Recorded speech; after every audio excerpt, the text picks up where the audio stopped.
Hello everyone, and welcome to my General Hospital official channel. I hope everyone is having a wonderful day. Before we begin, please hit the subscribe button and give this video a thumbs up. General Hospital spoilers state that Monica Quartermaine's disappearance has become a hot subject among viewers. The GH writers have come up with numerous justifications to explain Monica's absence, but the actual cause is Charleson's medical difficulties. Charleson has had some serious falls in recent years, making it difficult for the 79-year-old actress to recover. Viewers may recall that Charleson had to be temporarily replaced by Patty McCormick following a leg injury back in 2018. Holly Kaplan also appeared as a Monica recast for one episode in 2022, so there have been some fill-ins throughout the line. Leslie Charleson's final appearance as Monica Quartermaine was in December 2023, and a source close to the situation suggests her departure may be permanent. That source told Closer Weekly that Charleson was having problems getting around and that she didn't want to push herself too much. However, Charleson is doing okay under the circumstances and was recently seen on a lunch outing in Los Angeles. Charleson was seen using a walker and accompanied by a caretaker, but she appeared to be having a good time and eating a wonderful supper. The informant stated that Charleson was still hanging out with pals and maintaining her social life, which is excellent to hear. However, Charleson liked to take it easy, thus the chances of her resuming the part of Monica are small. Although she'd be welcomed back to the show with open arms, it's unlikely she'll ever return, a source told me.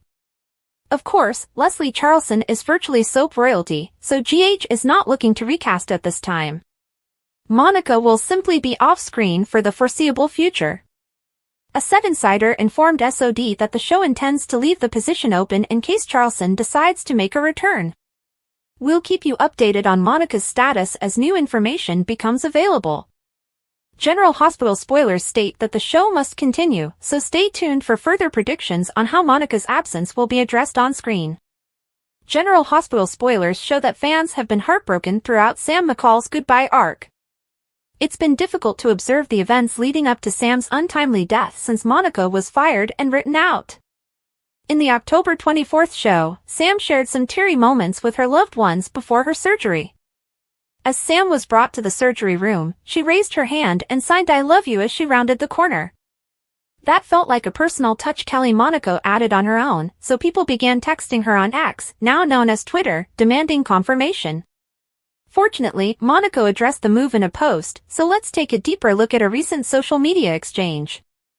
Okay, I really need to know if that "I love you" sign was scripted or if Kelly Monaco one threw it in there for us, one fan wrote, tagging Monaco. It was not scripted, Monaco responded, adding a kiss-throwing emoji. In other words, Kelly Monaco made the decision to include this herself. Knowing that heightens the emotional impact of Sam's departure and everything else that has happened on screen. What's next? Sam's loved ones will have to deal with the grief of losing her after this transplant. Because Molly Lansing Davis and Christina Corinthos Davis did not show up at the hospital to support Sam, we anticipate that decision will haunt them in the coming weeks. Christina and Molly's farewell encounter with Sam caused strife rather than the family togetherness Sam desired, so her sisters will have to live with it. Of course, those who gathered at GH, such as Scout Quartermaine and Danny Morgan, will shed many tears. Danny and Scout were able to tell Sam they loved her one final time before she went to the OR, so they'll have something to hold on to when heartbreak strikes. According to General Hospital spoilers, Sam's awful conclusion will continue to create ripples in the soap world, so stay tuned for more terrible news. CDL will have more scorching General Hospital spoilers, predictions, news, and updates to read, so make us your go-to GH destination. Out in the waiting room, Dante suggests that Rocco go to school. He doesn't want to leave, so Dante offers if Sam agrees, he can stay and do his schoolwork. As they leave, Isaiah approaches and Laura inquires about their well-being. They discuss the hazards, but Laura assures the doctor that if he gives her the opportunity, she will succeed. Rick sits with Heather in the jail conference room. She regrets missing Alexis and expresses a desire to win something. Rick informs her that the judge has vacated her sentence. She's going free. She's stunned. "Are you messing with me?" There are no halfway houses, parole officers, or ankle monitors. Nothing. She's completely free. Heather stands up, shouts, and hugs Rick, thanking him sincerely. She plans to make the most of her second chance. That's excellent, but the hip settlement may take some time to arrive, so she'll have to sustain herself in the meantime. She does not want to think about that right now. Fine, but she needs to find a place to stay. She names Laura or Alexis, but Rick argues they are both going through a crisis and are connected. As Rick sits patiently at the prison table with Heather, studying her with folded hands while she speaks. Think. Is there anyone I can call? Liz tells Portia about Heather and asks if she can help. If Plan A fails, I may take you up on that offer. Liz wonders what Plan A is. She does not receive an answer because Portia insists that they focus on the transplant rather than Heather. Curtis is taking care of her. Liz warns her to be cautious. Isaiah comes over to help himself to some Eckerts, but is called away before he can finish his meal. Brad wanders over, agreeing to hold one for the doctor, then informs Liz and Portia that he needs to leave his work early to attend a baseball game. Liz is stunned, but Brad makes a veiled remark to Portia, who looks unwell and encourages him to have fun. Liz from General Hospital frowns as she glances up at Portia. They're discussing about Brad when Lucas steps in and cracks a joke about Brad's pastries, prompting the crew to forget about him. In his office, Curtis meets Steve as Heather Weber's prodigal son. Steve informs Curtis that he is no longer a doctor and inquires as to why he requested an in-person appointment. He doesn't want to remain long. Port Charles has a lot of negative memories. Curtis informs him that when Steve departs, he wants him to take his mother with him. I was really hoping this trip had nothing to do with Heather. Curtis updates Steve on Heather's release. He stands up, shocked. What do you want from me? Curtis simply wants him to take Heather far away from Port Charles, but Steve refuses. Curtis claims he'll make it worthwhile. Steve isn't sure he could get her if he wanted to.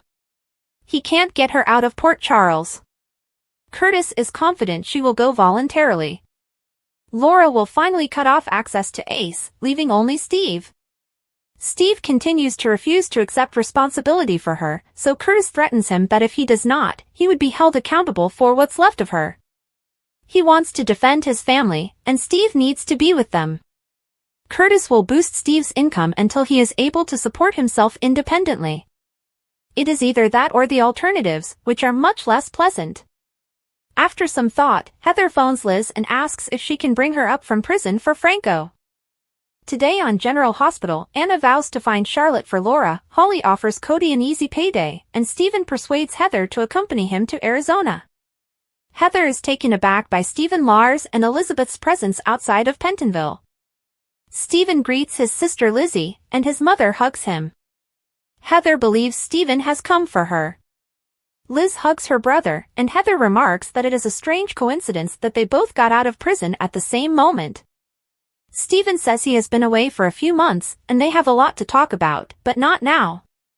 Heather knows where they should go and drags him away.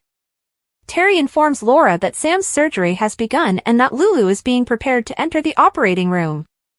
She'll let her know when she has more information. Anna drops by to check up on Laura, who is currently on her alone while Rocco and Dante eat. Anna offers to stay with her. Laura believes she may not be the finest company. Laura thanks her for traveling to Africa to find Lucky and describes how Lucky was heartbroken that he couldn't save Lulu. According to Anna, Lucky remained calm in the face of a crisis and risked his life to save Isaiah.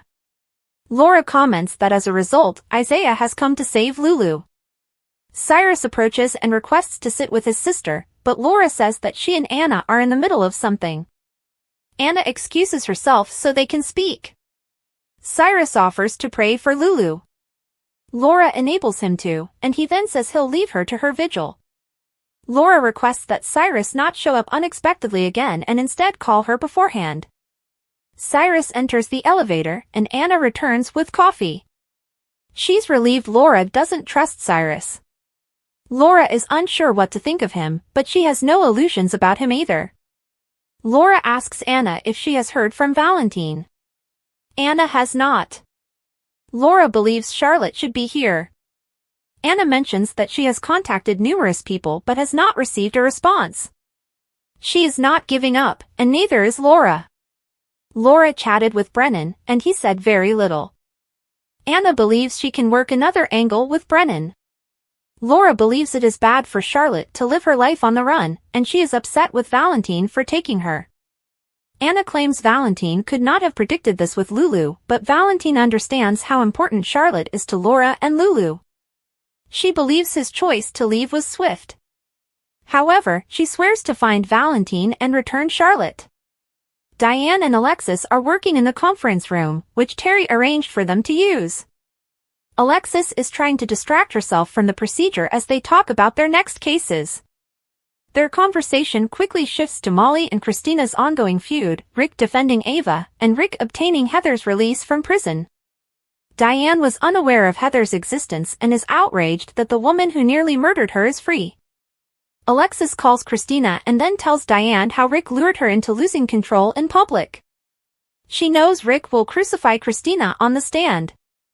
Diane is confident that Alexis will have Christina well prepared. Alexis' focus changes to Diane's misery and Holly's return to town. Diane claims she is aware of Holly's situation and is content with her relationship with Robert. Holly is his history, and Roberts has established a life for himself here. Holly will soon be off to her next convention. Liz returns to work, and Terry inquires about how things went. Liz says that her brother Stephen arrived up unexpectedly, and he and Heather went to Bobby's for BLTs. They're curious why Stephen has showed up. Liz believes he's come to repair things, and she's relieved she won't have to deal with Heather alone for now. Heather purchases sandwiches for herself and her son from Bobby's and expresses her gratitude to Stephen for returning home. Stephen claims Port Charles is no longer his home. Heather understands that transitioning can be difficult, but he will recall why he loves Port Charles soon enough. She claims she'll be rolling in wealth soon and can get them a nice house and swing set for Ace. Stephen explains that he can't remain because he has a job in Arizona. He states that neither he nor she will be staying. Stephen urges Heather to start a fresh life in Arizona with him. Heather believes they should stay here, and that General Hospital will take him back. He says that he is no longer a doctor. Heather feels he is still hung up on Olivia, which is why he does not wish to stay. Stephen claims Olivia is not up for discussion. Heather questions why he's here and why he wants her to travel to Arizona. He emphasizes that they need to make atonement and that the family should stick together. Heather claims that some of her family is still here, and she cannot leave Ace. Stephen argues that if they leave, she will be able to move on from her past and focus on who she is now. He claims that people here no longer trust him, which is why he invites her to join him. He claims individuals may live a life without hurting anyone else or themselves. Heather agrees to go with him. However, there are some things she needs to do beforehand. Back at the hospital, Stephen and Heather speak with Liz. Heather revealed that Stephen is taking her back to Arizona, and they are here to say goodbye. Heather explains that Stephen made her realize that staying here would be difficult for her and the people she has affected. Liz believes that is wise. Laura steps out of the elevator, and Heather runs over to her. Anna meets Alexis, who is currently alone. She inquires if Alexis has heard from Valentine. Alexis has not. Anna explains that Laura wants to bring Charlotte home. Alexis agrees that she should return home and investigate whether the Cassadine holdings have been compromised. Sasha visits Robert's workplace. Robert has the results, which he has not yet opened. He hands her the envelope, which she opens. It claims Robert is her father, and she immediately suspects Holly tampered with it. Robert claims it was done in a secure WSB lab, and he believes Holly isn't lying for once. They settle down, and Sasha realizes Robert is her father. Robert declares, better late than never. Sasha realizes that she and Cody are first cousins. Sasha is in tears after losing Cody. She apologizes for not jumping with excitement at getting to meet her father. Robert understands, but he considers himself quite fortunate and wishes to get to know her. She informs him that he has been so kind throughout this. Later, Diane appears to see Robert. Robert says that he just learned that he has another daughter, whom they both know. It's Sasha Corbin. Diane is stunned. Robert explains that Sasha assumed her father had died and that her mother's name is Holly. Diane rolls her eyes. When Sasha arrives at Crimson, Nina is already on the phone discussing business. Nina notices Sasha is angry and inquires as to what the problem is. Sasha reveals she has been lying to her for a long time, and it is significant. Sasha claims she informed her that her mother was dead, although she is still alive and well. Nina is surprised, but wonders why she is confessing now. Sasha tells that her mother is back in Port Charles, and her name is Holly Sutton. Thanks for watching. If you like this video, so please don't forget to subscribe my channel and don't miss any update.